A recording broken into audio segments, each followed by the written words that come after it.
जय श्री कृष्णा। तो आइए भक्तों, चलते हैं श्रीमद् भागवत कथा में। गांव लोहा नयाबास बालाजी महाराज के मंदिर में भागवत कथा का आज दूसरा दिन है। कथावाचक है मुकेश जी महाराज सिंथल। बहुत ही शानदार अच्छी कथा सुनाते हैं महाराज जी, ज्ञानवर्धक। वे अपने गृहस्थी जीवन में काम आने वाली बहुत सारी ऐसी ज्ञान की बातें बताते हैं। सो सभी भक्तों से निवेदन है कि कथा में ज़रूर पधारना, और जो नौ पधारे हैं वो इस वीडियो को पूरा देखना, आपको बहुत सारी कुछ सीखने को मिलेगा। जय श्री कृष्णा। तो चलते हैं श्रीमद् भागवत कथा में, आज दूसरे दिन की कथा में।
थोड़ा पीछे राख से हाथ लाग से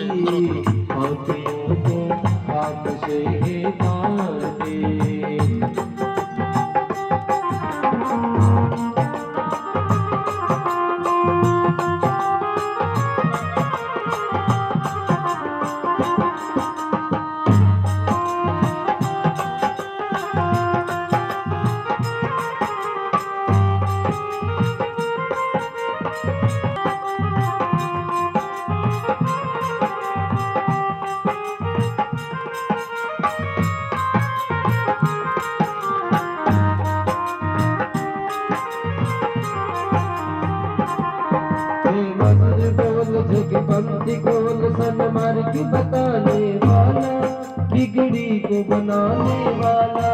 पंथ कौन सन्मार्ग बताने वाला। राम यही घनश्याम यही मेरे राम यही घनश्याम यही, सबके महिमा की आरती। और पापियों को पाप से श्री भागवत भगवान की आरती। पापियों को पाप से तारती आरती है नासत विघ्न अनेक। जय जय श्री राधारमण, जय जय नवल किशोर, जय गोपी चित चोर प्रभु, जय जय माखन चोर। अज्ञानतिमिरान्धस्य ज्ञाना दुनिया वाले क्या जाने, मेरा रिश्ता पुराना है। राम तुझे मिलने का सत्संगी बहाना है। दुनिया वाले क्या जाने, मेरा रिश्ता पुराना है।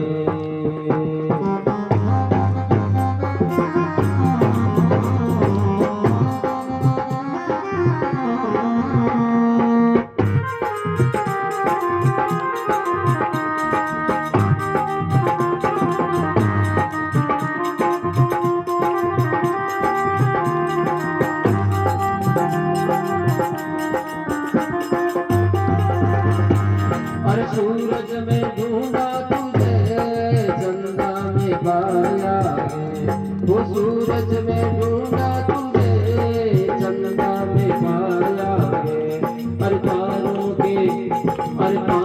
के झिलमिलने में शामिलने का सत्संग की बहाना है। सबको ये मनुष्य शरीर भगवान ने हमें इसलिए प्रदान किया है ताकि जीव इस कर्म योनि के द्वारा मेरा भजन करके संसार के जन्म मरण के चक्कर से छूट करके वैकुंठ की प्राप्ति कर सके।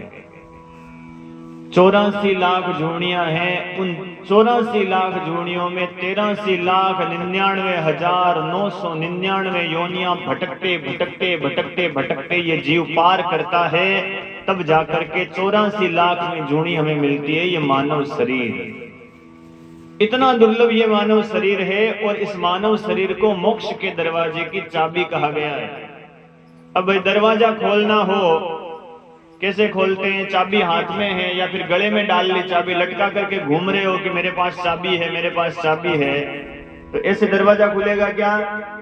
उसके लिए चाबी को ताले में डालना पड़ेगा, घुमाना पड़ेगा, तब कहीं जाकर के वो ताला खुलेगा, दरवाजा खुलेगा। उसी प्रकार इस मनुष्य रूपी चाबी को मोक्ष रूपी सत्संग रूपी ताले में डाल करके सत्संग करना पड़ेगा, भगवान का भजन करना पड़ेगा, नाम संकीर्तन करना पड़ेगा, तब कहीं जाकर के वो मार्ग खुलेगा। नहीं तो महाराज उस अंधे आदमी के समान 84 के चक्कर में भटकना पड़ेगा। कैसे समझना थोड़ा, मान लो कोई एक अंधा आदमी होए और उस अंधे आदमी को एक कमरे में बंद कर दो और उसको कहो कि भाई इस कमरे का एक दरवाजा है और तुझे बाहर निकलना है, तो अंधा आदमी कैसे निकलेगा बाहर?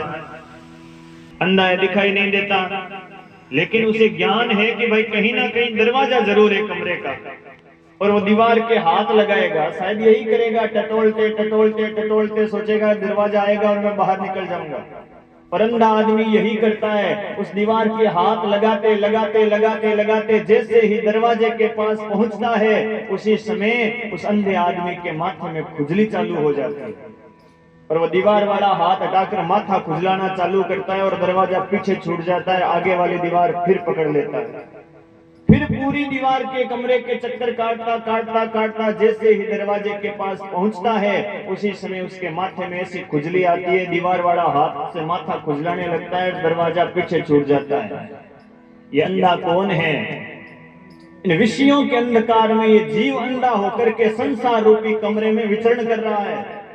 कथा रूपी दरवाजा आता है, सत्संग रूपी जागरण रूपी दरवाजा आता है, भगवान का नाम रूपी दरवाजा आता है, तभी हमारे माथे में इस जीव रूपी अंधे जीवात्मा के माथे में काम क्रोध लोभ मोह अहंकार रूपी ऐसी खुजली आती है। वो कथा वाला मंदिर वाला दरवाजा तो छोड़ देते हैं और काम क्रोध रूपी दरवाजों के रूप में माथा खुजलाने लग जाते हैं। ये विकार कैसे दूर होंगे? समझना, ये 84 का चक्कर कटेगा क्या? यदि ऐसा ही रहा, ये खुजलियों को खुजाते रहोगे तो क्या दरवाजा खुलेगा क्या? उसी कमरे के अंदर भटकते रहेंगे। आप अपनी भाषा में थोड़ा सा समझना, इस 84 के चक्कर से छूटना है तो इसका उपाय क्या होगा? मान लो कोई एक आदमी, मैं आपकी भाषा में समझा दूं, एक आदमी कोई थक्योड़ो आप रे खेतु थक्योड़ो घरे आवे और घरे आए के वे घराड़ी ने के ले आज थक्यो कर लो घणो तो मन पानी पा। अब भाई माता बहना मारे काम घणो ही हुए भी थके तो बा घराड़ी कहे कि पानी तो मटकी में पड़ियो है थे पी लो, हाँ पी ले।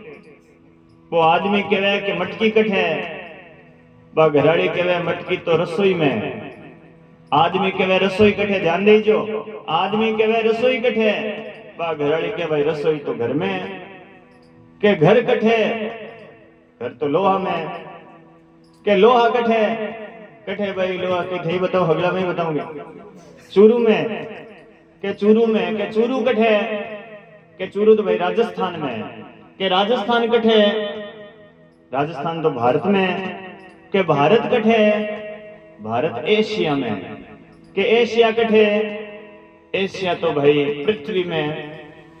पृथ्वी कठे, पृथ्वी थी संसार में। क्यों संसार सगड़ो कठे, कि भाई संसार तो यहाँ कहे कि पानी रमाई में। कि पानी कठे पानी पाछो मटकी में, तो घूमते घूमते घूमते एक दिन उसी जगह आना पड़ेगा। 83,99,999 योनियां हमने भटकी है, तब जाकर के ईश्वर की कृपा से ये मनुष्य शरीर मिला है। और यदि इसका सदुपयोग नहीं किया तो पुनरपि जन्मम पुनरपि मरणम पुनरपि जननी जठरे शयनम, वापस मां के पेट में आना पड़ेगा, संसार की भोग योनियां भुगतनी पड़ेगी। एक ही उपाय है, सत्संग के द्वारा, भगवान की कथा के द्वारा जीव को जन्म से लेकर मृत्यु तक जीवन में कम से कम एक बार 18,000 श्लोकों की भागवत का श्रवण जरूर करना चाहिए। कम से कम 7 दिन तक तो भगवान के लिए निकालिए। महाराज 100 साल हमने भगवान से लिए हैं और 7 दिन भी हम यदि निकाल नहीं सकते तो हमसे बड़ा इस संसार में कोई मूर्ख व्यक्ति नहीं हो सकता, कोई अज्ञानी व्यक्ति नहीं हो सकता। कल की कथा के अंदर हमने महात्म्य की कथा सुनी। 18,000 श्लोक हैं इस भागवत के अंदर। मैंने कहा था 12 स्कंद हैं, 335 अध्याय है। और पहले स्कंद का पहला श्लोक प्रारंभ होता है। वेद व्यास जी महाराज लिखते हैं कि जन्माद्यस्य यतोऽन्वयादितर्थार्थेषु विज्ञ स्वराट तेने ब्रह्म हृदय आदि कवय मुह्यन्ति यत् सूर्य तेजो वारि मृदां यथा विनिमयो यत्र सर्गो मृषा धामना स्वेन सदा निरस्त कुहकम सत्यम परम धीमहि। हम उस सत्य की वंदना करते हैं जो हमसे पहले भी था, आज भी है और हमारे बाद भी जो सत्य के रूप में परमात्मा रहेंगे, उस सत्य को हम सभी नमस्कार करते हैं। इस भागवत में किसी देवी देवता की वंदना नहीं की है। आप संसार का कोई भी ग्रंथ उठाकर देखना, उसमें कोई गणेश जी की स्तुति होगी, शिव पुराण खोलना उसमें शंकर भगवान की स्तुति होगी, रामचरितमानस में तुलसीदास जी ने तो सबकी वंदना कर दी। अयोध्या की वंदना, सरयू नदी की वंदना, चारों भाइयों की वंदना, बहुओं की वंदना, 3 दशरथ जी की पत्नियों की वंदना, नदियों की वंदना, पेड़ पौधों की वंदना, पशु पक्षियों की वंदना, यहाँ तक कि तुलसीदास जी ने तो चोर लुटेरों डाकुओं की भी वंदना करी है। लेकिन संसार का एकमात्र ग्रंथ ऐसा है भागवत महापुराण जिसमें केवल सत्य की वंदना है।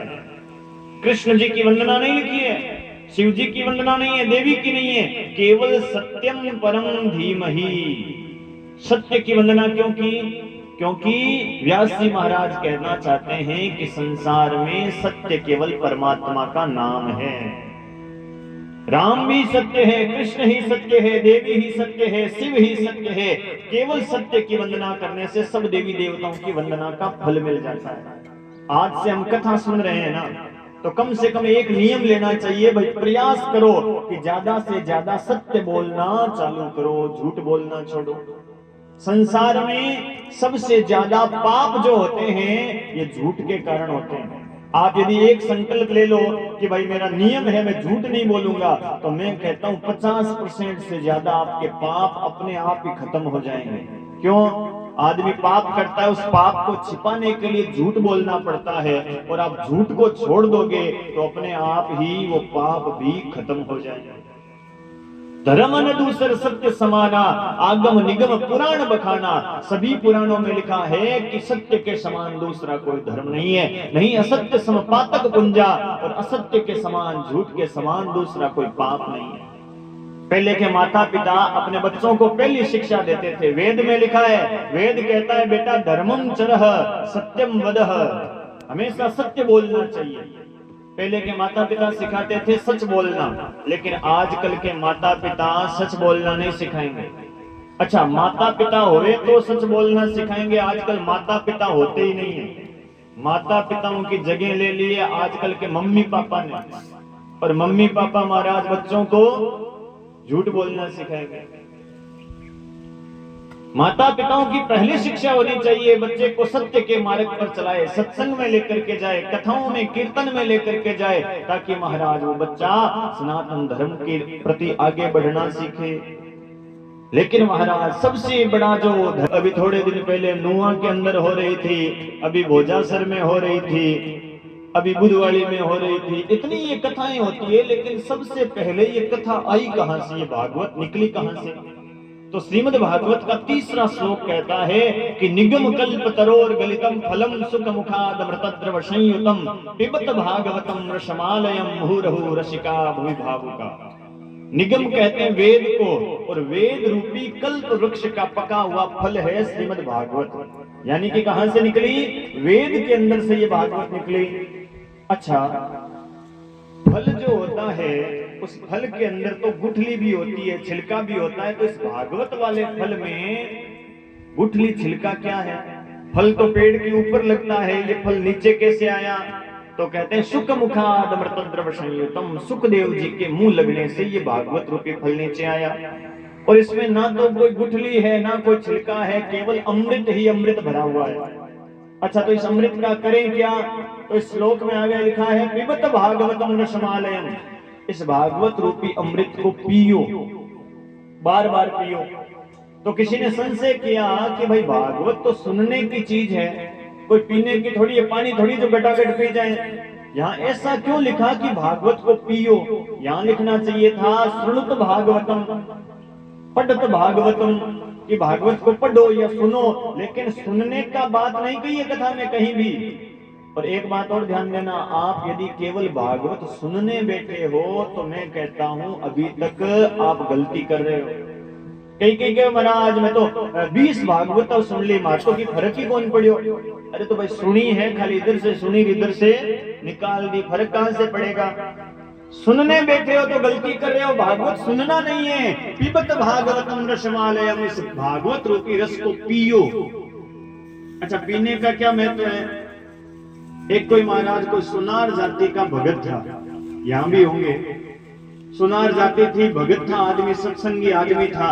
उसने 2 संतों की मूर्तियां बनाई पीतल की, 50-50 किलो की। चित मेरा तो दे तो भाव मेरा के सत्संग में तो, चित मेरा तो दे तो, चित मेरा तो दे तो। हाथ जोड़ गुरु चरणों में लिपट जाओ, हाथ जोड़ गुरु चरणों में लिपट जाओ। जय कोई संत मिले कोई मेरा, बेच तू कोई ले तू मेरा, बेच तू कोई ले तू। राम हाजिर ले तोरे तेरा, माया जान गले नो तेरा, माया जान गले नो मेरा, बेच तू कोई ले तू मेरा, बेच तू कोई ले तू।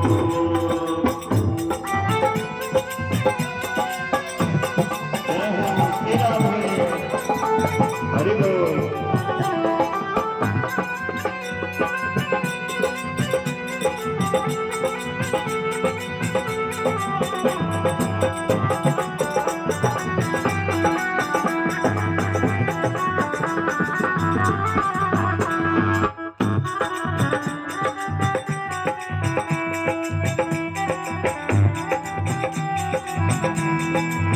भाई की मन 5 बेच दूं, जे कोई ग्राहक हो तो, जे कोई ग्राहक हो तो। भाई की मन 5 बेच दूं, जे कोई ग्राहक हो तो, जे कोई ग्राहक हो तो। जाने से सारी छोड़ दूं,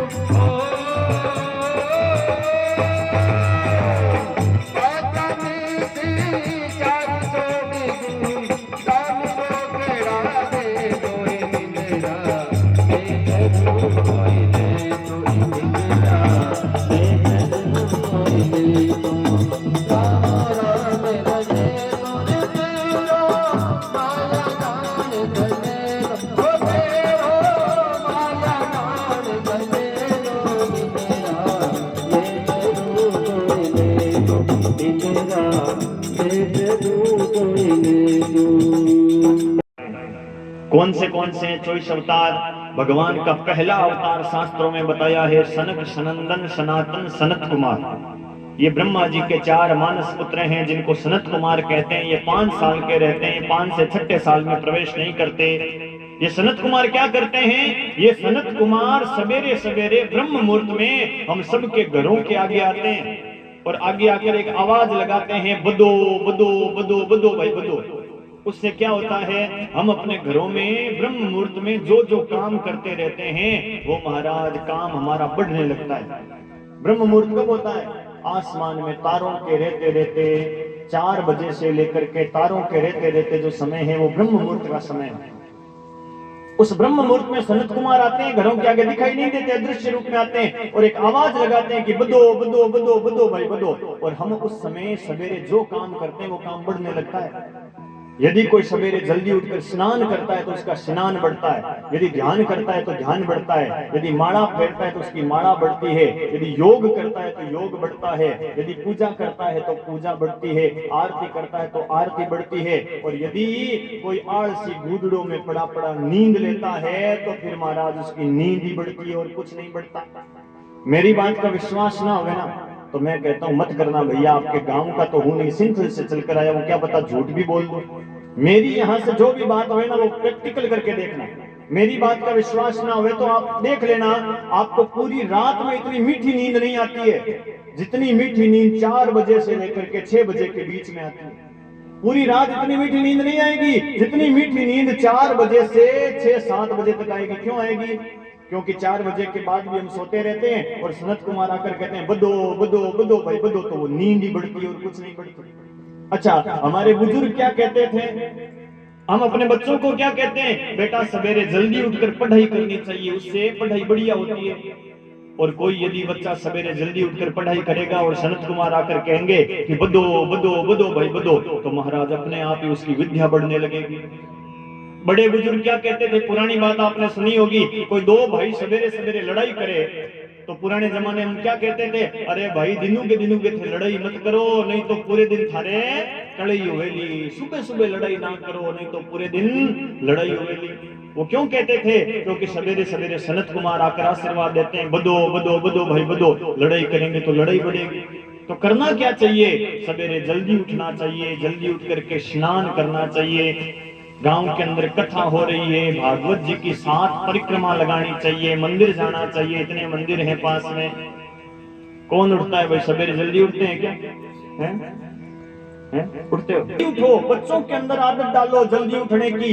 देखो, आप सवेरे जल्दी कम से कम सूर्य उदय से पहले जीव को उठ जाना चाहिए। भागवत की परिक्रमा करो रोज 7 की। मैंने कहा था 7 परिक्रमा 7 दिन तक करो, अंतिम दिन 108 परिक्रमा करना। और मन में कोई छोटी मोटी कामना मत रखना, बड़ी इच्छा रखना। यम यम चिंतयते कामम तम तम प्राप्नोति निश्चितम, शास्त्र में लिखा है जो जो मन में कामना करेंगे वो निश्चित ही वो कामना आपकी पूरी होगी। परिक्रमा कैसे करनी है? भगवान का कीर्तन करते करते रोज भागवत की 7 परिक्रमा करो। कई कई गांव में देखते हैं माताओं बहनों की भाइयों की भीड़ लग जाती है सवेरे सवेरे। रोज परिक्रमा करो, भागवत की 7 परिक्रमा करो, क्योंकि भागवत ऐसा ग्रंथ है जिसमें 24 अवतारों की कथा आती है। दूसरा अवतार कौन सा बताया है? दूसरा अवतार जो शास्त्रों के अंदर बताया है वारा भगवान का अवतार है। तीसरा संत नारद जी का अवतार है। चौथा अवतार नर और नारायण का है। 5वां अवतार जो भगवान का है वो कपिल भगवान का है। छठा दत्तात्रेय जी महाराज का अवतार है। 7वां यज्ञ भगवान का अवतार है। 8वां अवतार जो है वो ऋषभ देव जी का अवतार है। 9वां अवतार पृथु जी महाराज का है। 10वां अवतार मत्स्य अवतार है। 11वां जो अवतार है वो कच्छप अवतार है। 12वां धन्वंतरी अवतार है। 13वां मोहिनी अवतार है। ये धन्वंतरी अवतार, कच्छप अवतार और मोहिनी अवतार जब चौथे दिन समुद्र मंथन की कथा आएगी, ये समुद्र मंथन के समय ये अवतार हुए थे। मोहिनी अवतार भी उस समय का ही है, कच्छप अवतार उस समय का है, धन्वंतरी अवतार भी उसी समय का है। 14वां अवतार जो है भगवान का नरसिंह अवतार है। भगवान आधा शेर और आधा मनुष्य बनकर के आएंगे, ये कथा भी आगे आएगी। 15वां अवतार वामन भगवान का अवतार है। वामन भगवान राजा बलि के यहाँ 3 पैर की धरती मांगने के लिए जाएंगे, ये भी आगे कथा आएगी। 16वां अवतार जो भगवान का है वो परशुराम जी का है।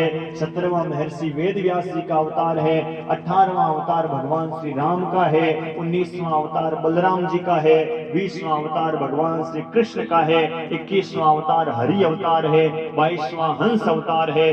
23वां बुद्ध अवतार है और 24वां कल्कि अवतार आगे होगा। अभी तक 23 अवतार हुए हैं और 24वां कब होगा? जब आधे से ज्यादा कलयुग आ जाएगा ना, तब भगवान का कल्कि अवतार संबल नाम के ग्राम के अंदर होगा।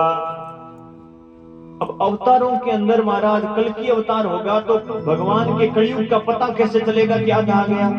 कलयुग की उम्र बताइए शास्त्रों में 4,32,000 साल का ये कलयुग है, और अभी तक कलयुग के 5,200 लगभग कुछ साल व्यतीत हुए हैं, यानी कि कलयुग के पैर का अंगूठा भी टिका नहीं है अभी तक। तो फिर भी इतना पाप होने लगा है। परंतु जहां जहां सत्संग, हरि कथा, कीर्तन, भगवान का नाम, गौ सेवा होती रहेगी, वहां वहां जल्दी से कलयुग प्रवेश नहीं करेगा। एक बार की बात है, व्यास जी महाराज एक बार बड़ी चिंता में बैठे थे, चेहरा उदास था, मुंह लटका हुआ था। तभी पास में नारद जी आए और नारद जी कहने लगे, व्यास जी आप संत हो और संत होकर के चिंता में क्यों बैठे हो, क्या कारण है चिंता का? व्यास जी कहते हैं, नारद जी मैंने 17 पुराण लिख दिए, लेकिन एक वेद था, उस वेद के 4 भाग कर दिए। वेद कितने हो गए? 4 हो गए। पहले एक ऋग्वेद था, उसके ऋग्वेद, यजुर्वेद, सामवेद, अथर्ववेद, 4 वेद बना दिए, 17 पुराण बना दिए। लेकिन फिर भी संसार के लोग केवल खाने पीने में लगे हुए, इसलिए मेरे मन में संतोष नहीं है। नारद जी कहते हैं, व्यास जी जीव को संतोष तो भाई होना चाहिए। सबसे बड़ा संसार में धन क्या बताया है? गोधन, गजधन, बाजधन और रतन धन खान, जब आवे संतोष धन सब धन धूलि समान। सबसे बड़ा धन है संतोष धन, लेकिन जीव को संतोष होता नहीं है। किसी को धन से संतोष नहीं, 99 के चक्कर में पड़ा हुआ है। 99 तो हो गए, एक और आ जावे तो 100 हो जावे, एक की जगह 2 आ गया, फिर 101 हो गया, फिर 99 का चक्कर चालू हो गया, 199 हो गए, एक और आ जावे तो मेरे पास 200 हो जावे। धन से संतोष नहीं है, किसी को अपने चेहरे से, रूप से संतोष नहीं है। गोरा है वो और क्रीम लगाता है, काला है वो और क्रीम लगाता है, मैं और गोरा हो जाऊं, चेहरे से संतोष नहीं है। किसी को अपने पद से संतोष नहीं है। मंत्री है, छोटा मोटा मान लो कोई पंच है, वो सोचता है सरपंच बन जाऊं, सरपंच सोचता है मैं एमएलए बन जाऊं, एमएलए सोचता है मैं और बड़ा अधिकारी बन जाऊं। कुर्सी से संतोष नहीं होता, पद से संतोष नहीं होता। सबसे बड़ा धन संतोष बताया। अच्छा, किसी किसी को तो अपने नाम से ही संतोष नहीं होता। कई लोग कहते हैं, महाराज मारो नाम इसो कहीं रखा हो, कोई फूट लो सो बढ़िया सो नाम रखा होता, इसो कहीं नाम रखा हो। समाधि टूटी, लेकिन फिर सोचा होगा कोई सुंदर, हमें क्या करना, हम तो परमात्मा के ध्यान में बैठेंगे, फिर से समाधि लगी। तो चेलों ने भागवत का एक और श्लोक सुनाया, जिस श्लोक में भगवान कृष्ण की दयालुता का वर्णन है कि भाई भगवान के समान दूसरा कोई दयालु नहीं है। वो चेले गाने लगे, अहो मकीयं स्तनकालकूटं जिघांसया पाय यदाप्य साध्वी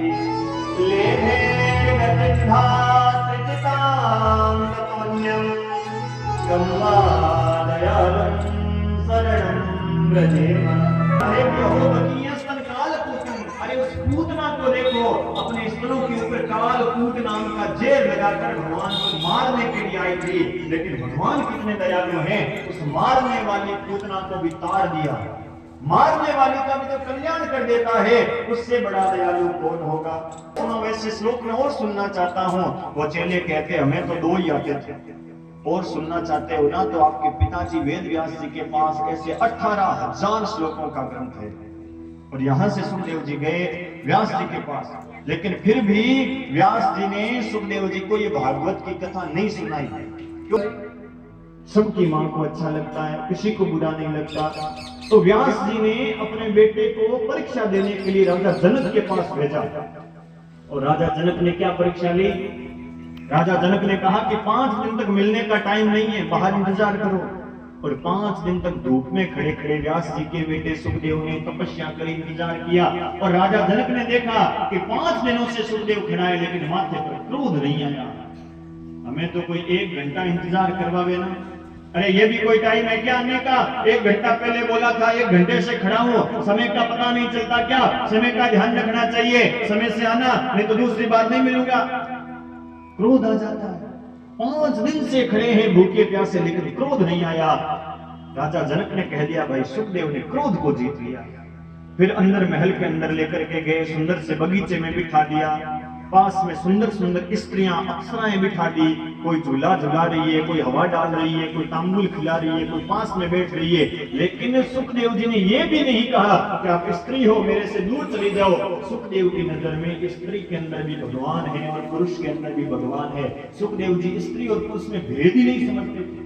डोरा पिटवा दिया कि भाई व्यास जी के बेटे सुखदेव ने काम क्रोध को जीत लिया, काम क्रोध को जीत लिया। अब 4 अंगुल की लंगोट पहनाई, क्योंकि बिना कपड़ों के जो दिगंबर होते हैं वो भागवत की कथा नहीं कह सकते, कम से कम लंगोट पहननी जरूरी होती है। टोपी पहनाई और राजा जनक के पास से आने के बाद व्यास जी ने सुखदेव जी को 18,000 श्लोकों की भागवत याद करवाई। ऐसे सुखदेव जैसा कोई संत मिल जाए, उनकी शरणागति लेने से जीव का कल्याण हो सकता है। और संत कहते हैं संतन के संग लाग रे तेरी अच्छी बनेगी। उन संतों का संग करने से क्या होगा महाराज, संत जो हैं अपने से परमात्मा तक पहुंचा देंगे। और क्या कहते हैं संत भगवान, आइए भाव के साथ में श्रवण करें सुखदेव जी महाराज की मंगलाचरण से। संतन के संग लाग रे वो तेरी अच्छी बनेगी, तेरी बिगड़ी बनेगी, बोल के रोने मरो भागे तेरी अच्छी बनेगी, बोल के रोने मरो भागे तेरी अच्छी बनेगी।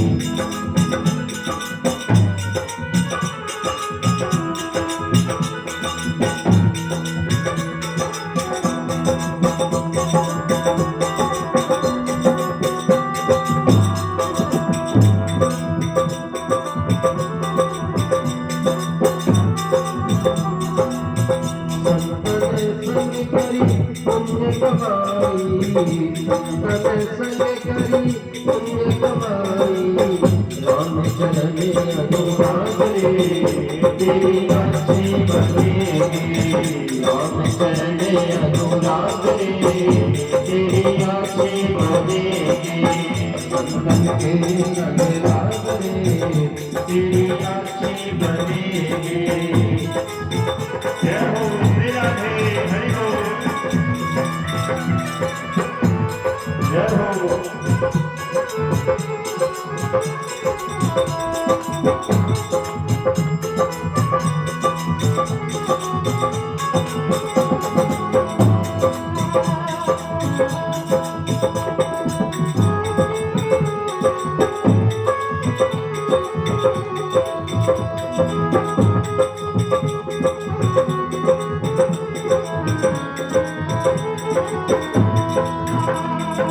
ध्रुव जी की बन गई प्रहलाद जी की बन गई, ध्रुव जी की बन गई प्रहलाद जी की बन गई, मीरा जी की बन गई कर्मा जी की बन गई, मीरा जी की बन गई कर्मा जी की बन गई।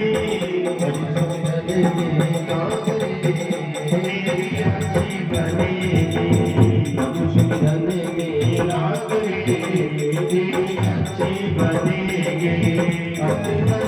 तेरी बिगड़ी बनेगी, अच्छी बनेगी तेरी बिगड़ी बनेगी, बोल के रोने मरो बाबरे तेरी अच्छी बनेगी, बोल के रोने मरो बाबरे तेरी अच्छी बनेगी।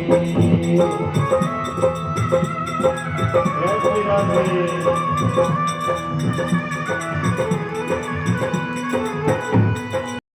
केदारा राग गाकर और उनकी कथा भगवान के बराबर सुनते हैं, क्योंकि जिसकी कथा भगवान से जुड़ जाए उसकी कथा भगवान के बराबर हो जाती है। और वही नरसिंह जी की कथा, नानी बाई का मायरा, हम इस पंडाल के अंदर कल से रात्रिकालीन सत्र में श्रवण करेंगे। रात को मायरा और चालू होगा, तो कल से रात्रि को मायरा होगा। आज सत्संग होगा, कल से नानी बाई का मारवाड़ी भाषा में मायरा और श्रवण करेंगे हम सभी। सुखदेव जी महाराज ने परीक्षित को कथा क्यों सुनाई? परीक्षित कौन था? परीक्षित के जन्म की कथा सुनाइए। सूत जी ऋषियों से कहते हैं सावधान होकर के बैठ जाना, मैं आपको परीक्षित के जन्म की कथा सुना रहा हूं। सूत जी कहते हैं बात उस समय की है जब कौरवों और पांडवों का युद्ध चल रहा था। पांडवों ने 99 कौरवों को मार दिया। अंत में भीम ने अपनी गदा का प्रहार करके दुर्योधन की जंघा को तोड़ दिया था और दुर्योधन युद्ध के मैदान में खून से लहूलुहान अधमरा सा मैदान में पड़ा। आधी रात का समय और महाराज दुर्योधन का एक मित्र था, गुरु द्रोणाचार्य का बेटा, जिसका नाम था अश्वत्थामा। आधी रात को अश्वत्थामा दुर्योधन के पास आया और दुर्योधन से कहने लगा, राम राम राम दुर्योधन, तेरा ये हाल हो गया। अरे तुम 100 भाई थे, उन 100 में से 99 भाई तेरे मारे गए, तेरी टांग टूट गई, कल परसों तक तू मर जाएगा, तेरा ये हाल हो गया। दुर्योधन रोने लगा और रोते रोते दुर्योधन कहता है, अश्वत्थामा हम 100 भाई थे और मेरे 100 भाइयों में से 99 भाई युद्ध में मर गए, मुझे उसका बिल्कुल भी दुख नहीं है। मेरी टांग भीम ने तोड़ दी और कल परसों मैं भी मर जाऊंगा युद्ध के अंदर, इस मैदान में पड़ा पड़ा मैं मर जाऊं, मुझे अपनी मौत का दुख नहीं है, लेकिन मुझे दुख इस बात का है कि पांडव केवल 5 थे और 5 में से एक भी मरा नहीं। हम 100 मर जाए, अपने 100 मरने का दुख नहीं है, लेकिन वो 5 में से एक भी नहीं मरा, इसका मुझे बहुत बड़ा दुख है। अश्वत्थामा तू यदि मेरा मित्र है और अपने आप को मेरा मित्र समझता है तो मेरा एक काम कर दे, मैं तुझे अपना सच्चा हितैषी सच्चा मित्र मान लूंगा। उन 5 पांडवों में से एक पांडव को तू मार करके आ जा, मेरी मौत सुधर जाएगी अश्वत्थामा, मैं आराम से प्राणों को त्याग दूंगा। अश्वत्थामा कहता है, दुर्योधन पांडवों को युद्ध में मारना इतना आसान नहीं है। मेरे पिता खुद गुरु द्रोणाचार्य थे, पांडवों को शिक्षा देने वाले उनके गुरु थे, वो गुरु भी पांडवों को मार नहीं सके थे। तुम्हारे दादा भीष्म पितामह, जिनको इच्छा मृत्यु का वरदान मिला हुआ था, अपनी इच्छा से मर सकते थे भीष्म पितामह, लेकिन फिर भी वो भीष्म पितामह भी इन 5 पांडवों को मार नहीं सके थे, मैं कैसे मारूंगा। लेकिन अश्वत्थामा कहता, दुर्योधन मैं तुझे अपना मित्र मानता हूं और मैं अपनी मित्रता निभाऊंगा, मुझे चाहे नरकों में भी जाना पड़े, लेकिन कल का सूरज उगने से पहले पहले एक नहीं बल्कि 5 पांडवों को मारकर तेरे पास आएगा ये अश्वत्थामा, नहीं तो अपना मुंह नहीं दिखाएगा। ब्राह्मण के बेटे ने ऐसा वचन दे दिया। अब अश्वत्थामा सोचता है, मैंने वचन तो दे दिया, लेकिन मैं पांडवों को मारूंगा कैसे, युद्ध में मार नहीं सकता। तभी अश्वत्थामा ने सोचा, एक काम करता हूं, अभी रात को पांडव सो रहे हैं और सोते हुए पांडवों को जाकर के नींद के अंदर ही मार करके आ जाता हूं। महाराज कैसी नीच सोच है उसकी, ऊंच निवास नीच करतूती, ऊंचे कुल में जन्म लेने वाला, ब्राह्मण कुल में जन्म लेने के बाद भी उसकी सोच कैसी है। महाराज सोते हुए योद्धा को मारने की बात सोचता है। युद्ध में नियम होता था पहले कि सूर्य अस्त होने के बाद में युद्ध नहीं होता था, सूर्य उदय से लेकर सूर्य अस्त तक युद्ध होता था, ये नियम था युद्ध का। युद्ध में सोते हुए पर वार नहीं किया जाता था, युद्ध में निहत्थे के ऊपर वार नहीं किया जाता था, युद्ध में बूढ़े के ऊपर वार नहीं किया जाता था, युद्ध में बच्चे के ऊपर वार नहीं किया जाता था, युद्ध में स्त्री के ऊपर वार नहीं किया जाता था। इसीलिए भीष्म पितामह ने शिखंडी के सामने अपने शस्त्रों को छोड़ दिया था, ये नियम थे युद्ध के। और अश्वत्थामा सोचता है, रात में सोते सोते पांडवों को मार दूंगा, और उस दुष्ट ने तलवार निकाली हाथ में और पांडवों के शिविर की ओर वो अश्वत्थामा रात में सोते हुए पांडवों को मारने के लिए जाने लगे। लेकिन विचार कीजिए, जो पांडव भगवान कृष्ण को अपना सब कुछ मानते थे, क्या उनका बाल विवाह का कोई कर सकता था। आधी रात को भगवान कृष्ण आए अर्जुन के पास, अर्जुन नींद में सो रहा था, अर्जुन को जगाया और अर्जुन से कहा, अर्जुन तेरे इतने बड़े बड़े शत्रु हैं और तू यहाँ नींद ले रहा है, चिंता नहीं है क्या तुझे। अर्जुन हाथ जोड़कर कहता है, प्रभु हमें किस बात की चिंता, आप हमारे साथ होना। अरे हमें चिंता नहीं हमारी, उन्हें चिंता हमारी है, हमें चिंता नहीं हमारी, उन्हें चिंता हमारी है, क्योंकि हमारी नाव का मालिक सुदर्शन चक्रधारी है, आप हमारे रक्षक बैठे हो। भगवान कहते नहीं अर्जुन, तुम्हारा कर्तव्य तुम्हें करना होगा, मैं केवल मार्ग बता सकता हूँ। एक काम करो, अभी के अभी ये शिविर छोड़ दो और मेरे साथ तुम दूसरे शिविर में चलो। पांडवों की एक विशेषता थी, पांडव भगवान की बात को आंख बंद करके मान लेते थे, भगवान ने जो कह दिया वही सही है। भगवान के कहते ही 5 पांडव, माता द्रौपदी उस शिविर को छोड़ करके दूसरे शिविर में भगवान के साथ चले गए। लेकिन महाराज उस समय द्रौपदी के 5 बेटे थे, पांडवों के 5 छोटे छोटे बच्चे थे, वो पांडवों के 5 बच्चे उसी शिविर में सोते रह गए, वो वहां से उठे नहीं। द्रौपदी ने उनके ऊपर चादर उड़ा दी, बच्चे सो रहे हैं, कोई बात नहीं, हम वहां भगवान कहते तो हम वहां चले जाते।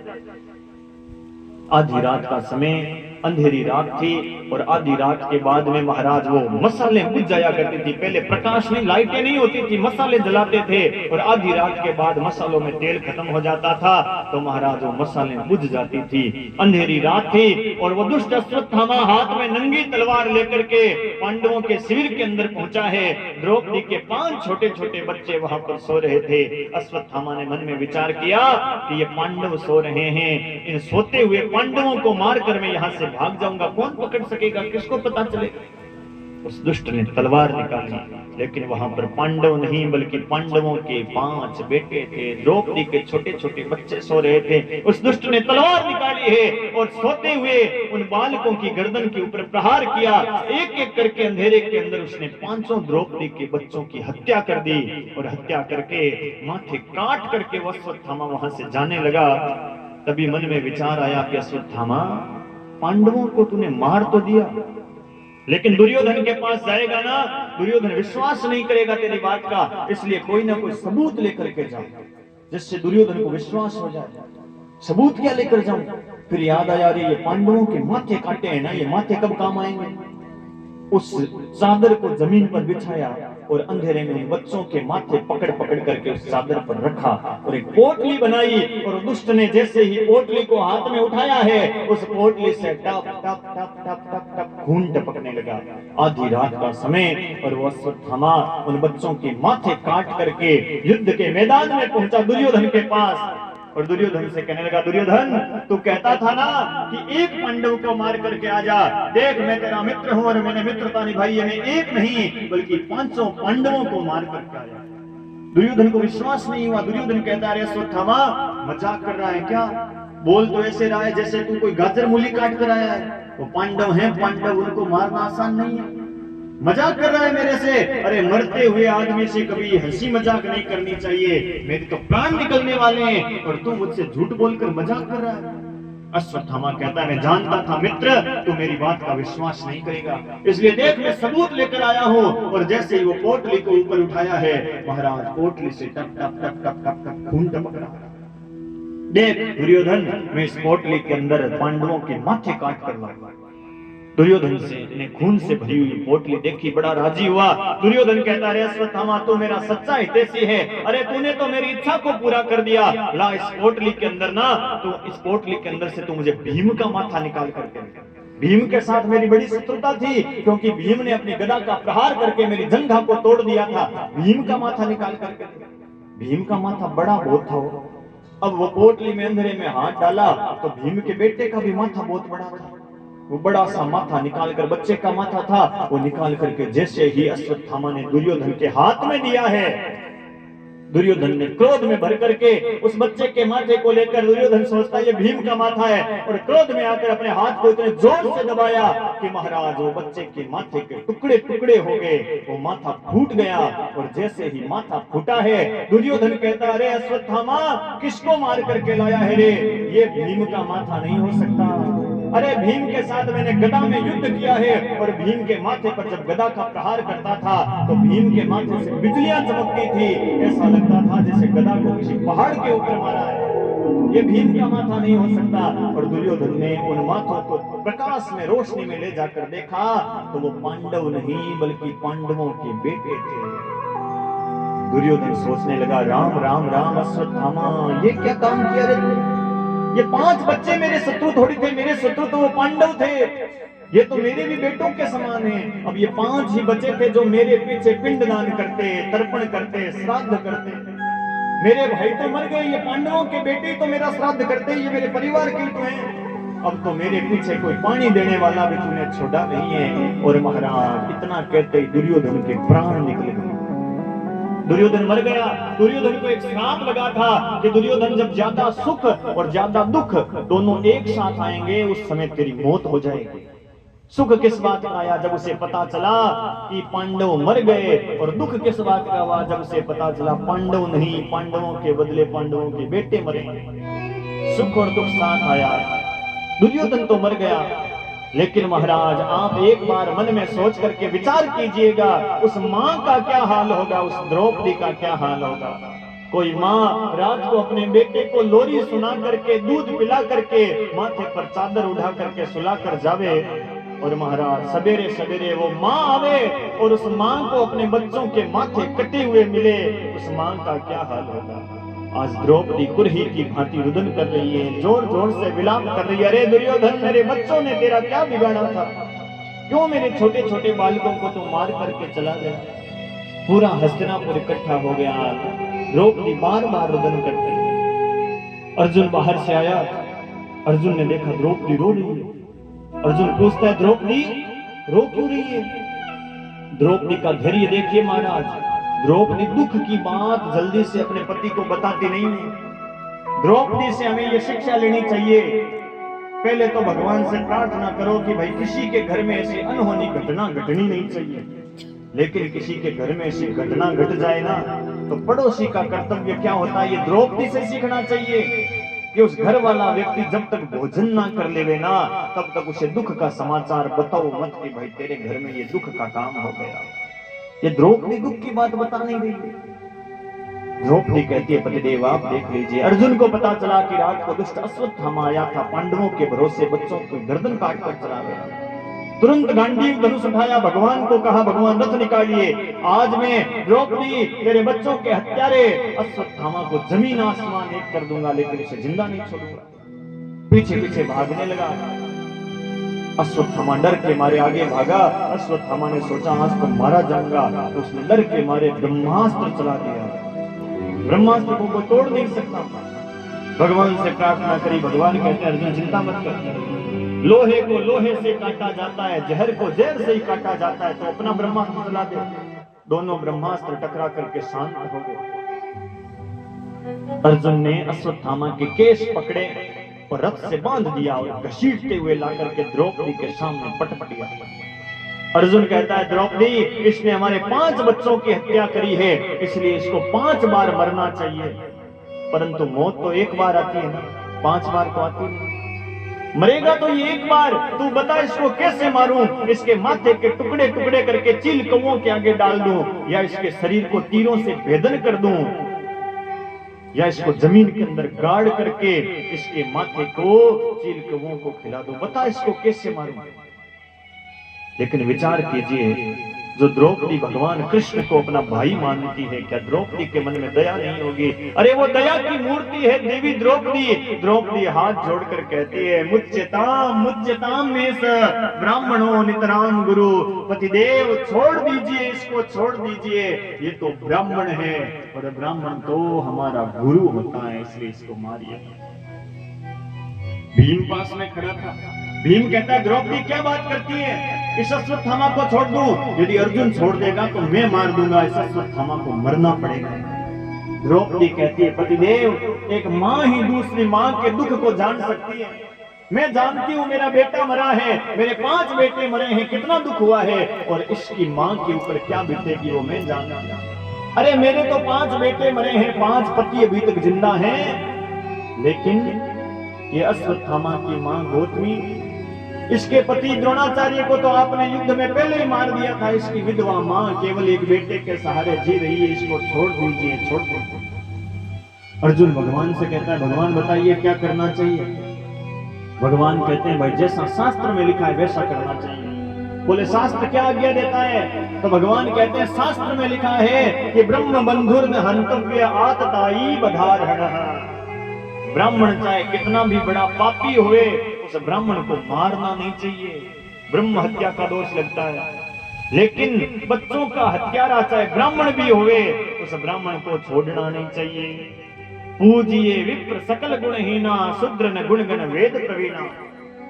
ब्राह्मण चाहे अंगूठा छाप है, अनपढ़ है, पढ़ा लिखा नहीं है, लेकिन फिर भी ब्राह्मण को प्रणाम करने का पुण्य है, फल है।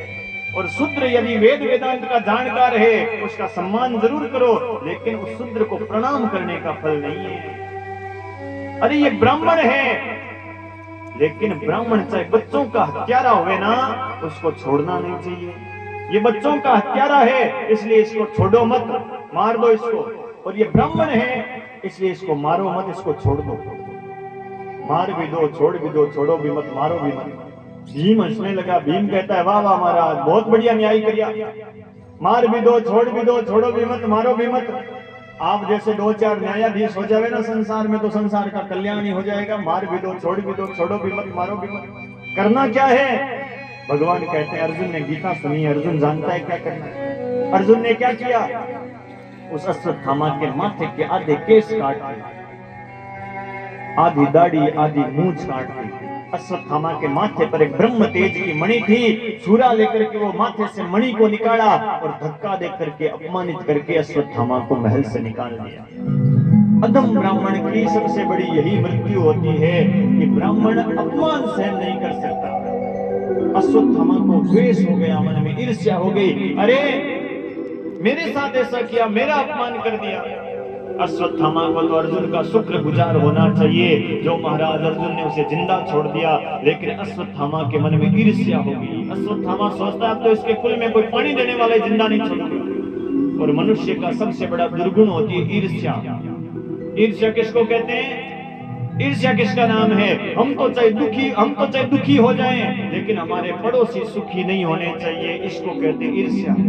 हम तो चाहे भूखे मरे, लेकिन पड़ोसी भरपेट रोटी नहीं खाना चाहिए, इसको कहते हैं ईर्ष्या।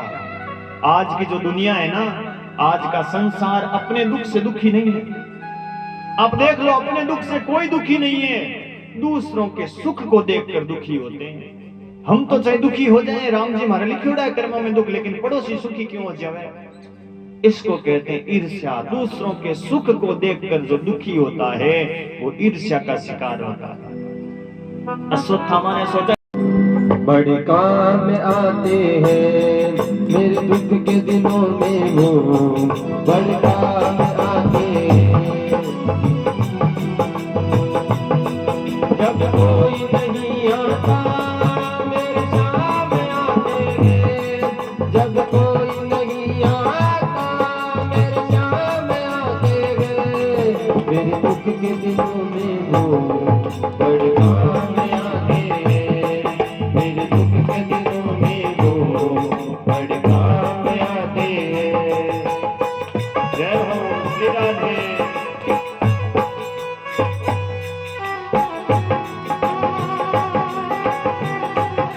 नहीं रस्ते सुनसान आते हैं, बेदर्द नहीं रस्ते सुनसान आते हैं। आता मेरे सामने आते हैं, मेरे दुख के दिनों में वो बड़े काम आते हैं, मेरे दुख के दिनों में वो बड़े काम आते हैं। श्री राधे, हरि बोल। जय हो।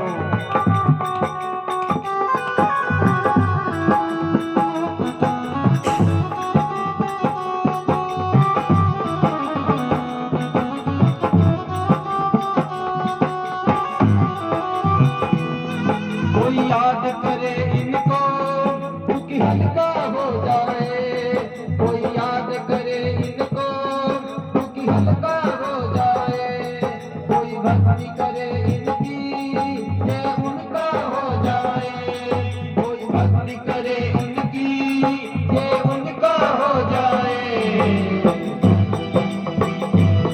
ये बिन बोले सब कुछ पहचान जाते हैं, ये बिन बोले सब कुछ पहचान जाते हैं। जब कोई नहीं आता मेरे सामने आते हैं, जब कोई नहीं आता मेरे सामने आते हैं। मेरे दुख के दिनों में वो बड़े काम आते हैं, मेरे दुख के दिनों में वो बड़े काम आते हैं।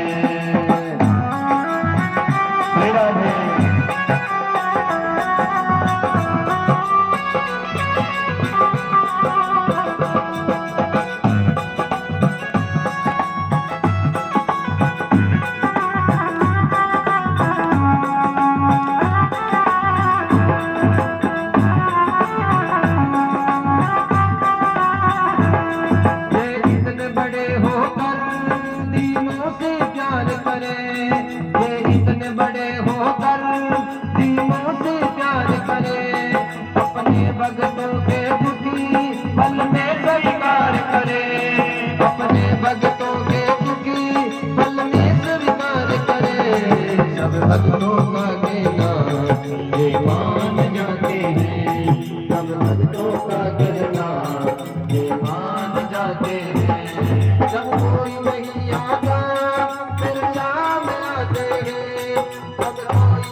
महाराज है। बोले भागवत महापुराण की। जय हो। आज रात भर पांडवों को भगवान ने ज्ञान दिया, लेकिन पांडवों के समझ में नहीं आया। भगवान ने सोचा यही बात भीष्म पितामह के मुंह से कहूं तो पांडवों को समझ में आएगा। आज भगवान कृष्ण पांचों पांडवों को, माता द्रौपदी को, कुंती को लेकर के युद्ध के मैदान में गए, जहां पर भीष्म पितामह 54 दिन से बाणों की शैया पर लेटे हुए हैं। अर्जुन के द्वारा चलाए गए तीरों से भीष्म पितामह का अंग अंग छलनी हो गया है। खून की एक एक बूंद भीष्म पितामह के शरीर से निकल चुकी है। आज भगवान जाकर के भीष्म पितामह से कहते हैं, पितामह पांडव आए हैं, भारत के राजा बने हैं, साथ में माता कुंती और द्रौपदी भी है। आप इन्हें राजनीति की, धर्म नीति की शिक्षा दीजिए। भीष्म पितामह कहते हैं, कन्हैया तुम साथ में हो तो मैं क्या शिक्षा दूंगा, लेकिन फिर भी मैं पांडवों को ज्ञान की बात जरूर बताऊंगा मरते समय। ध्यान देना, वो कौन सी 4 बातें हैं जो भीष्म पितामह ने आज पांडवों को बताई है। भीष्म पितामह कहते हैं, पांडवों अब राजा तो बाद में हो, लेकिन राजा से पहले एक गृहस्थी हो, और गृहस्थी को अपने जीवन में 4 बातों का हमेशा ध्यान रखना चाहिए। और जो गृहस्थी इन 4 बातों का ध्यान रखता है ना, उसके गृहस्थ में, उसके परिवार में किसी चीज की कमी नहीं रहती है। उसके गृहस्थ में कभी पाप का प्रवेश नहीं होता है, उसके घर के अंदर कलयुग का प्रवेश नहीं होता। कौन सी 4 बातें हैं जो द्वापर युग में भीष्म पितामह ने पांडवों को बताई थी, और आज आप वही गृहस्थी बैठे हो। हम कोई साधु नहीं है, हम भी गृहस्थी हैं, और कथा के अंदर गृहस्थी की बात को महाराज जरूर ध्यान में रखना चाहिए, क्योंकि हमें अपना गृहस्थ सुधारना है कथा के माध्यम से। कौन सी 4 बातें? भीष्म पितामह कहते हैं, पांडवों पहली बात ये ध्यान रखो कि गृहस्थी को खूब धन कमाना चाहिए, क्योंकि धन के बिना संसार चलता नहीं है, ये बात सही है। लेकिन जितना धन कमाओ ना, अपने उस धन का 10वां हिस्सा जो हुए वो धर्म के काम में लगाना चाहिए। यदि 100 रुपया कमाया तो मैं ये नहीं कहता कि आप 50 रुपये का दान कर दो, ना भाई मत करो। 100 कमाओ तो 10 रुपया धर्म के काम में लगाओ, गौ माता के काम में लगाओ, सत्संग में लगाओ, वेद विद्यालय के अंदर लगाओ, मंदिर में लगाओ, सेवा में लगाओ, संत सेवा, ब्राह्मण सेवा में लगाओ। 1000 कमाओ तो 500 मत लगाओ, 1000 में से 100 रुपया धर्म के काम में लगा दो, 10वां हिस्सा धर्म के काम में लगाओ। जिसके घर का 10वां हिस्सा धर्म में लगता है, उसका धन पवित्र होता है। और हम धन कमाते हैं, उसके साथ में कितना पाप होता है। कहते हैं किसान का धन सबसे पवित्र होता है, पवित्र मानते हैं ना, खेती का, किसानी का धन सबसे पवित्र। लेकिन किसान के धन में भी इतना पाप छिपा है, इतना पाप छिपा है जिसकी सीमा नहीं है। कितना जहर छिड़कते हो भाई खेत में, चाहे ट्यूबवेल चलाओ, चाहे बिरानी बाओ, मोट लगाया है, गंवार लगाया है, स्प्रे करनी पड़ेगी भाई, दवाई छिड़कनी पड़ेगी। कितने जीवों की हत्या होती है।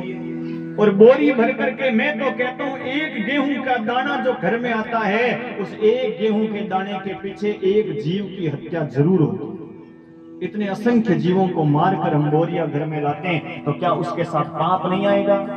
वो पाप दूर कैसे होगा?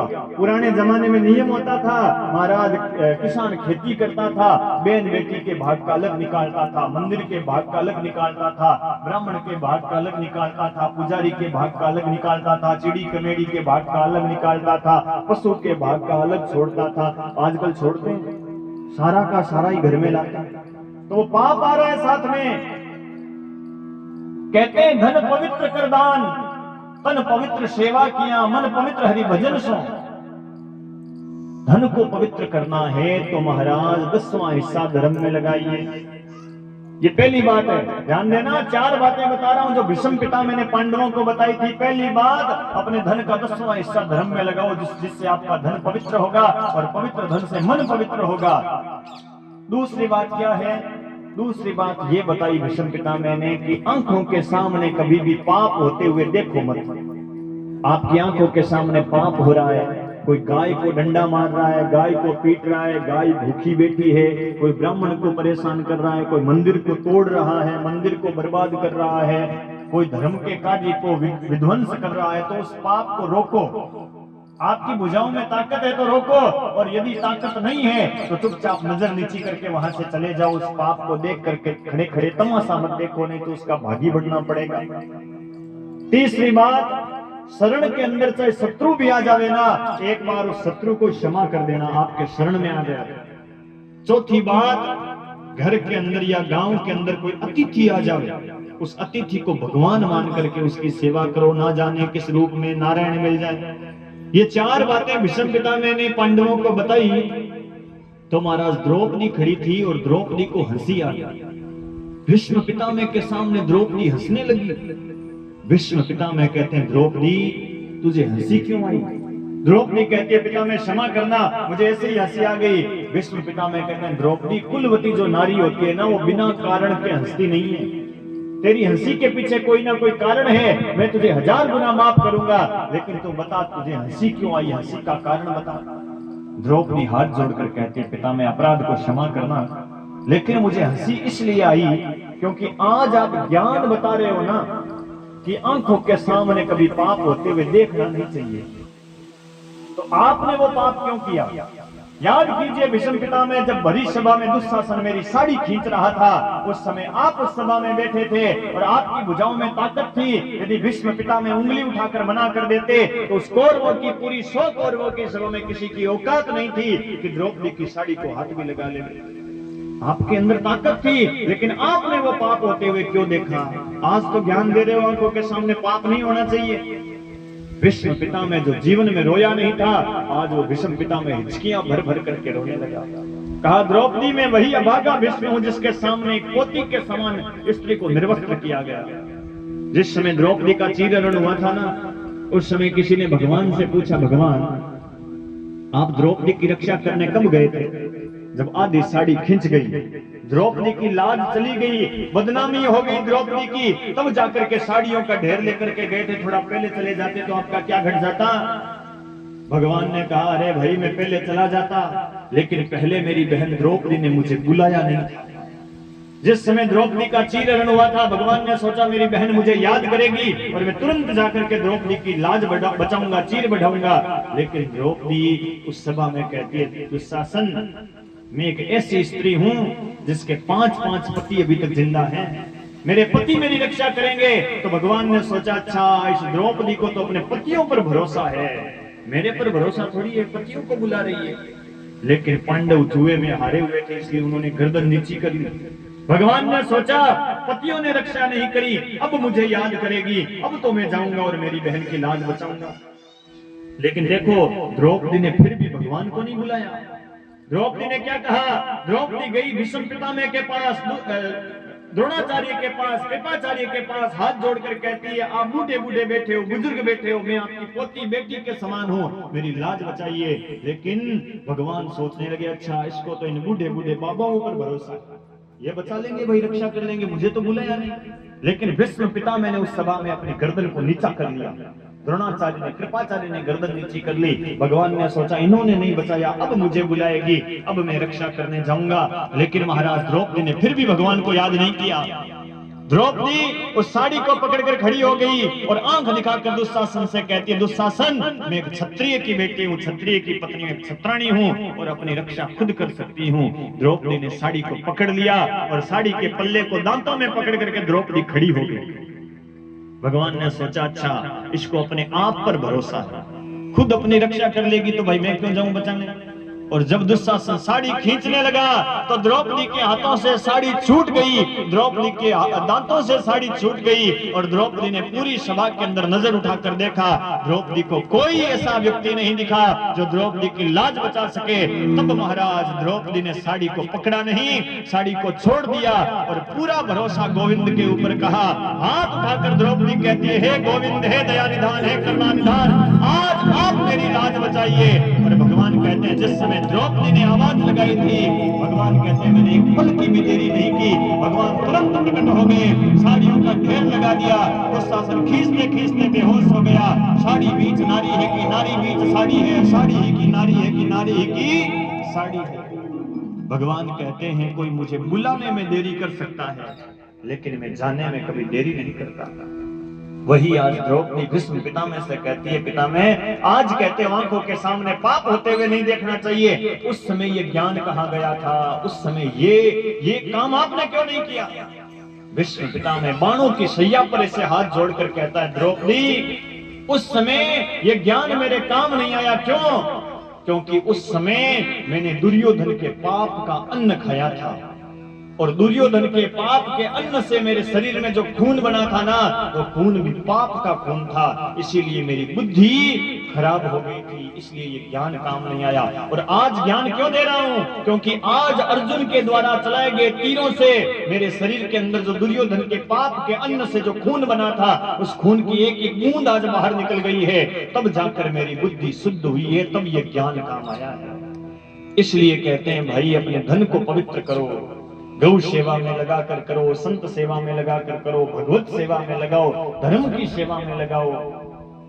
भीष्म पितामह जैसे महात्मा की बुद्धि भी पाप का अन्न खराब कर सकती है, तो फिर हमारी बुद्धि कितनी है भाई, छोटी सी बुद्धि है हमारी। तो भगवान कृष्ण से पितामह कहते हैं कि अब तो मेरी एक अंतिम इच्छा है, मेरी एक बेटी है, उस बेटी का विवाह मैं भगवान कृष्ण के चरणों में करना चाहता हूं। पांडव सोचते हैं भीष्म पितामह की बेटी कहां से आई भाई, वो तो आजीवन ब्रह्मचारी थे, तो ब्रह्मचारी की बेटी कहां से आई। तो भीष्म पितामह क्या कहते हैं, कौन सी बेटी? इति मति रूप कल्पिता तृष्णा भगवती सात्व तपुंग वे विभुम्नि। मति कहते हैं बुद्धि को, और भीष्म पितामह कहते हैं मेरी बुद्धि रूपी जो बेटी है, इस बुद्धि रूपी बेटी का विवाह भगवान कृष्ण रूपी पति के साथ करना चाहता हूं, यानी कि अपनी बुद्धि को भगवान के चरणों में लगाना चाहता हूं। अब मन केवल भगवान के चरणों में लगाना चाहता हूं। और भीष्म पितामह मरते समय भगवान की स्तुति करते हैं। भीष्म पितामह की मृत्यु कब हुई थी? सूर्य जब उत्तरायण में आया था, अभी थोड़े दिन पहले मकर संक्रांति गई है ना, ये मकर संक्रांति को सूर्य जो है ये मकर राशि में आता है, उत्तरायण में आता है, और उत्तरायण के अंदर ही भीष्म पितामह ने शरीर छोड़ा था।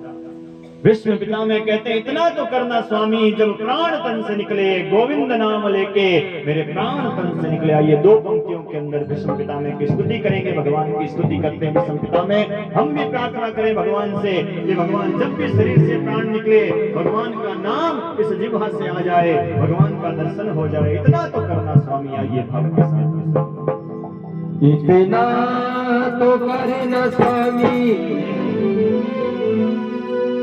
वो जब प्राण तन से निकले गोविंद नाम लेकर मेरे प्राण तन से निकले।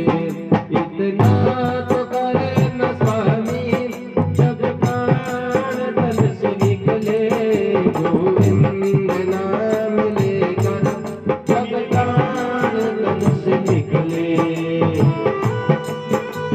श्री राधे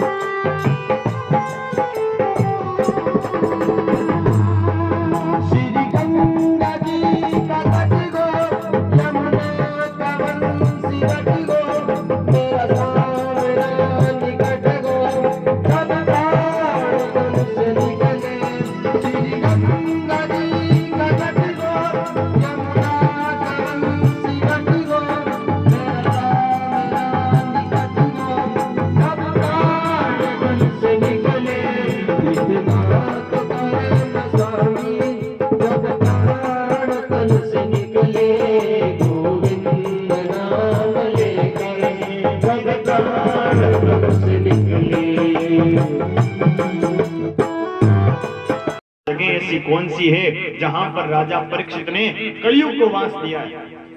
भागवत में लिखी है 4 जगह, कहते हैं द्यूतम पानम स्त्रिया सोना यत्रा धर्म चतुर्विध। पहली जगह है द्यूत।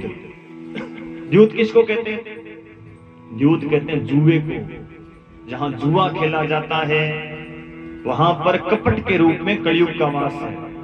दूसरी जगह द्यूतम पानम, पान किसको कहते हैं? वो कौन सा? पानी नहीं, शराब। शराब के रूप में कलयुग का वास है। भाई शराब पीने वाले कलयुग के भतीजे हैं कहीं ना कहीं से, रिश्ते से। देखो देवता जैसा आदमी हुए ना, देवता जैसा आदमी हुए शराब पीते राक्षस बन जाता है। तो क्या भाई राक्षस आदमी था क्या? आदमी में राक्षस नहीं था, राक्षस था उस शराब में, जो अंदर जाते ही अंदर के राक्षस को जागृत कर देती है। किसी के ये बुरी लत लग गई है तो भाई छोड़ने का प्रयास कीजिए। कितनी उसके परिवार के बच्चे रोते होंगे जो शराब पीता है रोज, कितनी उसकी पत्नी रोती होगी, अरे भैया बच्चों की हाय लगती होगी। विचार कीजिए, जिस शराब से किसी का फायदा नहीं हुआ है तो आपका क्या फायदा करेगी? शराब में कलयुग का वास है। जहां शराब होती है वहां कड़े रहती है, वहां दरिद्रता बीमारी रहती है। कितनी जगह हो गई? 2 जगह, द्यूतम पानम। तीसरी जगह स्त्री है, जहां पर पराई स्त्री को गलत दृष्टि से देखा जाता है, पराई स्त्री का सेवन किया जाता है, वहां पर भी पाप के रूप में कलयुग का वास होता है। चौथी जगह थी सुना। सुना कहते हैं हिंसा को, जहां पर निरपराध जीवों को मार करके खाया जाता है। जीते जी जीव को मार कर खा जाते हो और शमशान में मुर्दे को जला करके हाथ धोते हो तो भाई कहां से पवित्र बनोगे? अरे शमशान में मुर्दे को जलाते हो मरने के बाद, और महाराज शरीर रूपी शमशान में जीते जी जीव को ही डाल देते हो जला करके, पका करके, तो क्या हाल होगा आपका? जीव हिंसा जहां पर होती है, जीव हत्या जहां पर होती है, वहां कलयुग का वास। 4 जगह दे दी तो कलयुग ने सोचा राजा परीक्षित जुआ नहीं खेलता, राजा शराब नहीं पीता था, राजा जीवों को नहीं मारता था, राजा पराई स्त्री को नहीं देखता था, और कलयुग ने सोचा जब तक राजा कब्जे में नहीं आएगा हमारा काम नहीं बनेगा। तो पुनः से याचमान आया, फिर से गिड़गिड़ाने लगा, महाराज ये तो चारों ही जगह गंदी गंदी है, कौन शराब पिएगा, कौन जुआ खेलेगा, कौन पराई स्त्री के पास जाएगा, एक जगह मुझे कोई बढ़िया सी दे दीजिए। अब राजा ने मुकुट पहन रखा था सोने का, तो सोने के कारण राजा के मन से निकल गया जा कलयुग सोने के अंदर तेरा वास हो जाएगा, सोने में जाकर बैठ जा। कलयुग ने अपना रूप बनाया छोटा और सीधा राजा परीक्षित के माथे पर बैठ गया। माथे पर बैठती बुद्धि खराब हो गई। अब भाई एक बात यहाँ पर प्रश्न उठता है, कई लोग मुझसे पूछते हैं कि महाराज आप कहते हो कि सोने में कलयुग होता है, तो पंडित जी जब अजूना कराते हैं 14 का, पूनम का, 11 का, तो सोने की भगवान विष्णु की मूर्ति मंगाते हैं, चांदी की लक्ष्मी जी की मंगाते हैं। यदि सोने में कलयुग है तो ये सोना क्यों मंगाते हैं भाई? हम सोना क्यों पहनते हैं यदि सोने में कलयुग है? तो सोने में कलयुग नहीं है। गीता के अंदर भगवान कृष्ण कहते हैं अर्जुन धातु नाम अस्मि कांचन। गीता के अंदर लिखा है कि धातुओं के अंदर जो सोना है वो मेरा रूप है। और भागवत क्या कहती है? भागवत कहती है सोने में तो भाई कलयुग है। तो इस चीज को समझना, इसीलिए हम अपने धर्म को समझ नहीं सकते हैं। लोग किसी ने कुछ बता दिया, हमने मान लिया, विरोधाभास होता है और हम अपने धर्म से भटक जाते हैं। किसी ज्ञानी से, विद्वान से पूछिए भाई ये कैसे, 2 बातें कैसी है? तो ध्यान देना, कौन से सोने में कलयुग का वास है? जो सोना पाप की कमाई से कमाया जाए, अधर्म से घर में लाया जाए, उस सोने में कलयुग का वास है। और जो सोना धर्म पूर्वक कमाया जाए उस सोने में कलयुग नहीं भाई, उसमें तो परमात्मा रहता है। तो राजा परीक्षित का जो मुकुट था वो पाप का कहां से हुआ? मैंने कहा था ना, वो मुकुट राजा परीक्षित का नहीं था, पांडवों का खजाना खोला, उसमें से वो मुकुट पहना, और वो मुकुट था राजा जरासंध का। जरासंध बड़ा पापी था। ये पाप का धन आने के कारण आप देख लेना, आपके घर में एक सोने की अंगूठी आ गई, और उस एक अंगूठी के लिए, एक सोने की छोटी सी चेन के लिए 2 भाई आपस में माथा फोड़ने लग जावे, देरानी जेठानी आपस में लड़ने लग जावे, बीननी सासू आपस में लड़ने लग जावे, समझ लेना उस सोने में कलयुग का वास है। और जो सोना घर में आती, देरानी कहे जेठानी जी मैं छोटी हूँ, पहला थारो अधिकार है थे लो। जेठानी कहे सासू मां थे थारे हाथ हूं देव, जने मैं लेवा नहीं तो मैं लेवा को नहीं। सासू कहे ना भाई आ छोटोड़ की लाडेसर है, अपन छोटी है, अपन छोटोड़ी दे दो। तो महाराज प्रेम कितना हुआ? सोना है लेकिन झगड़ा हुआ क्या? लड़ाई हुई क्या?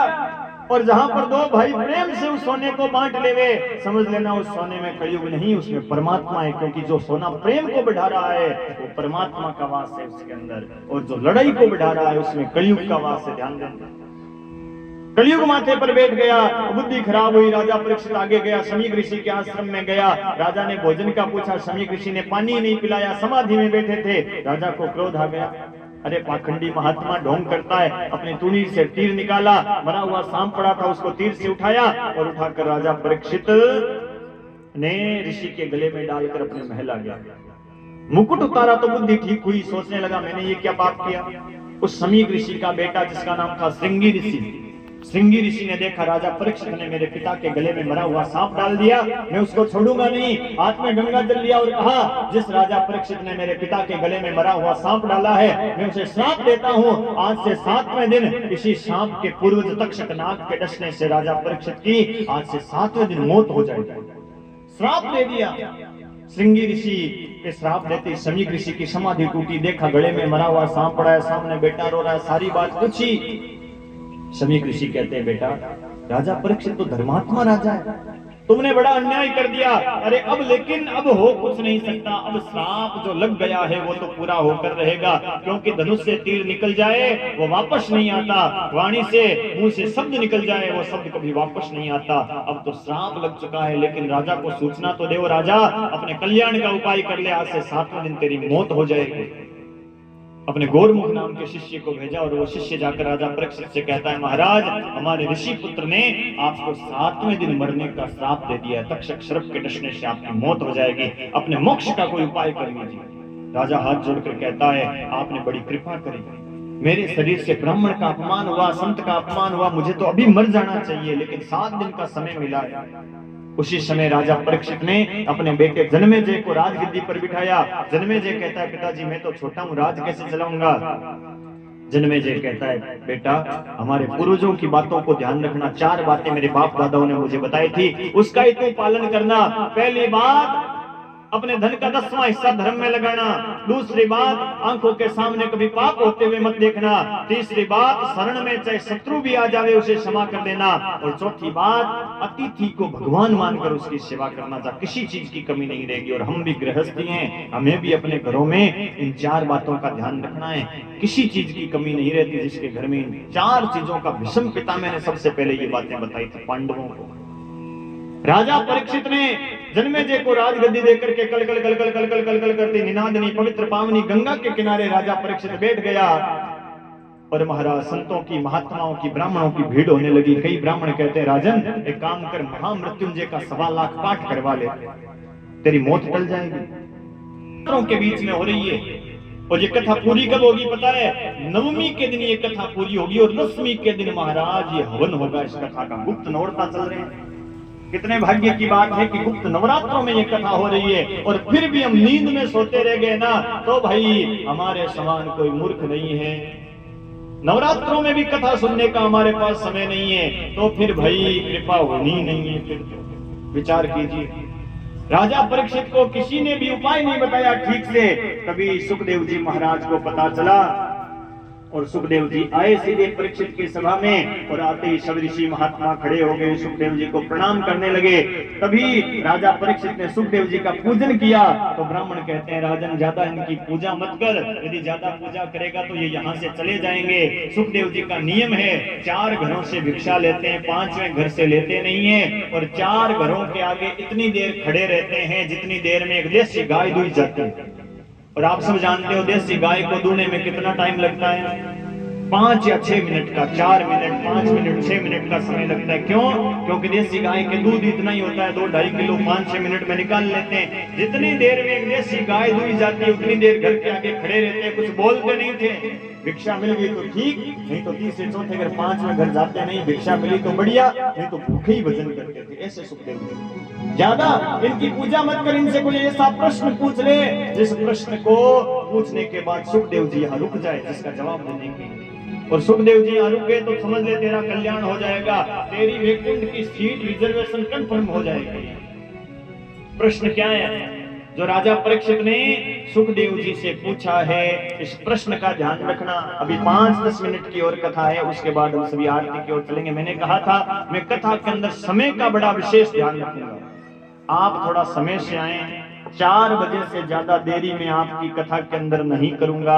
आप भागवत नहीं सुनाऊंगा। आपने कथाएं बहुत सुनी है, लेकिन मैं आपको 3 तरह से ये भागवत की कथा सुनाकर जाऊंगा। एक तो 18,000 श्लोक, 335 अध्याय और 12 स्कंद की भागवत सुनाऊंगा। दूसरा मैं प्रयास करूंगा इस पूरी की पूरी भागवत को आपकी काया के ऊपर घटाकर बताऊंगा, क्योंकि इस कथा में केवल कहानियां नहीं है, ये पूरी भागवत हमारे शरीर पर, हमारी काया पर कैसे लिखी गई है ये हम समझने का प्रयास करेंगे। और तीसरा तीसरा, इस कथा के माध्यम से हम अपने घरों में कैसे रहें, अपने परिवार का कल्याण कैसे करें, अपने बच्चों में संस्कार कैसे लाएं और अपने हिंदू सनातन धर्म का उत्थान कैसे करें। 3 तरह से ये कथा चलेगी। इस परीक्षित की कथा को अपनी काया पर घटाना।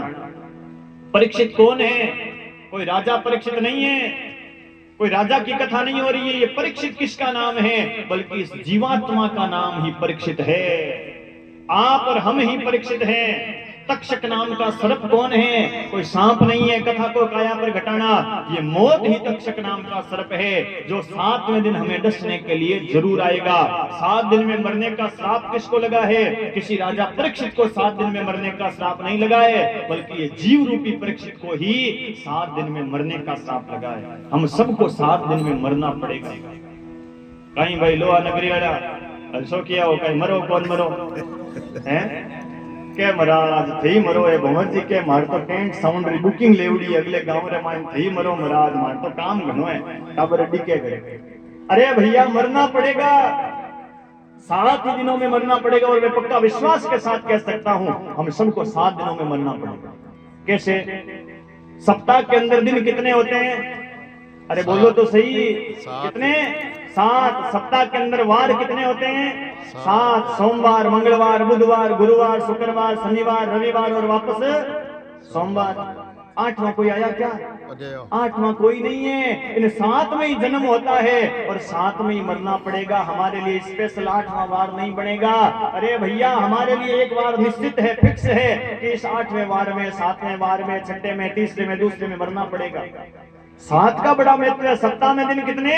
7। सप्ताह में वार कितने? 7। इंद्रधनुष के अंदर रंग कितने? 7। पृथ्वी से नीचे लोक कितने?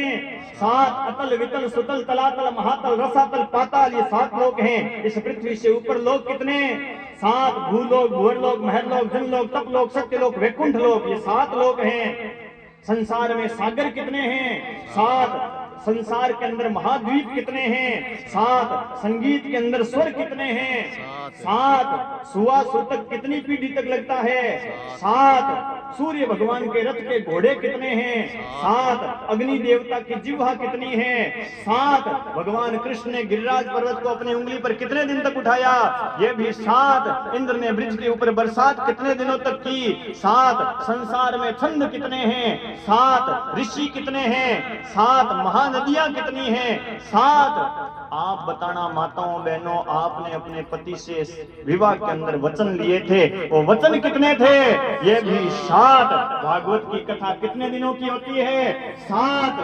7 का बड़ा महत्व है। कथा को काया के ऊपर घटा लेना, धुंधली को बुद्धि से निकाल देना, कान का दरवाजा पेट की तरफ कर लेना, 4 बजे से पहले गेट की तरफ मत करना। आया उमर संत पावना आया, माटू आज बधाई रे, माटू आज बधाई, मारे घर में गंगा आई।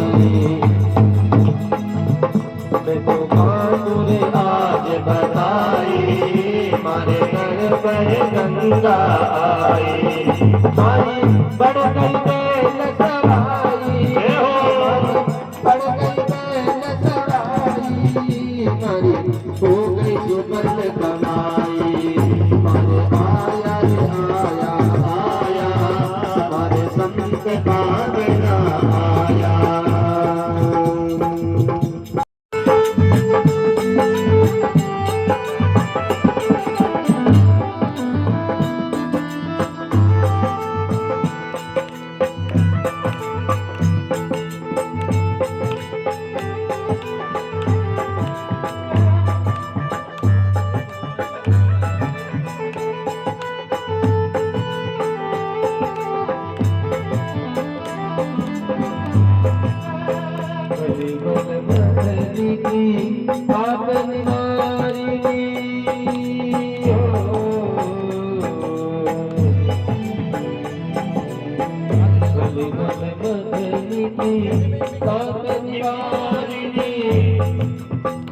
जन्म मृत्यु भव बलिहारी, जन्म मृत्यु सकल सुखेगा।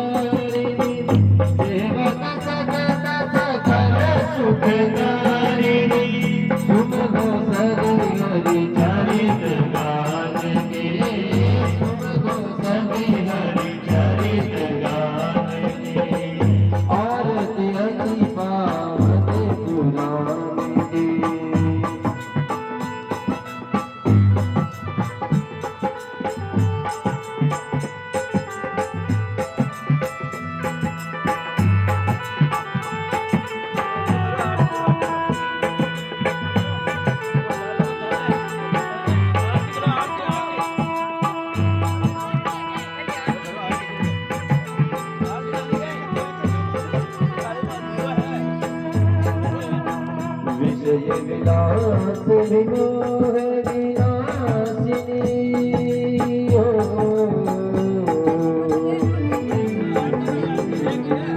विषय विलास